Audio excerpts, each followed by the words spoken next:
ઇનપુટના આધારે રિલેની કામગીરીનું વર્ગીકરણ કરો.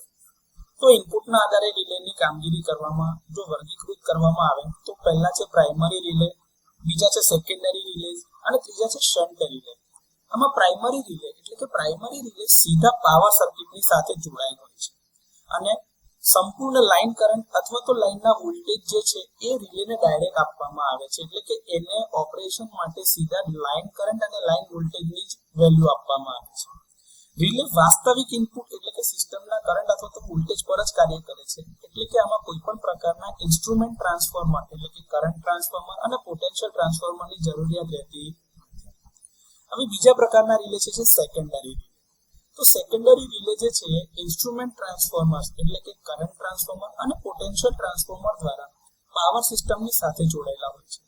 ઇનપુટ તરીકે સીટી અથવા તો પીટી માંથી સ્કેલ ડાઉન થયેલા કરંટ અથવા તો વોલ્ટેજ એ એના ઇનપુટ હોય છે.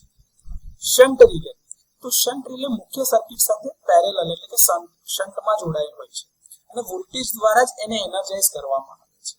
ઇનપુટ તરીકે કાં તો સિસ્ટમ વોલ્ટેજ હોઈ શકે અથવા તો પીટીના સેકન્ડરી સાઈડના વોલ્ટેજ હોઈ શકે છે. હવે જ્યારે આ વોલ્ટેજની સેટ વેલ્યુ કરતા વધી જાય અથવા તો ઘટી જાય ત્યારે આ પ્રકારના રિલે ઓપરેટ થાય છે અથવા તો કાર્ય કરે છે. તો આ રીતે ઇનપુટના આધારે રિલેની કામગીરીનું વર્ગીકરણ પ્રાઇમરી રિલે, સેકન્ડરી રિલે અથવા તો શન્ટ રિલેમાં થઈ શકે છે.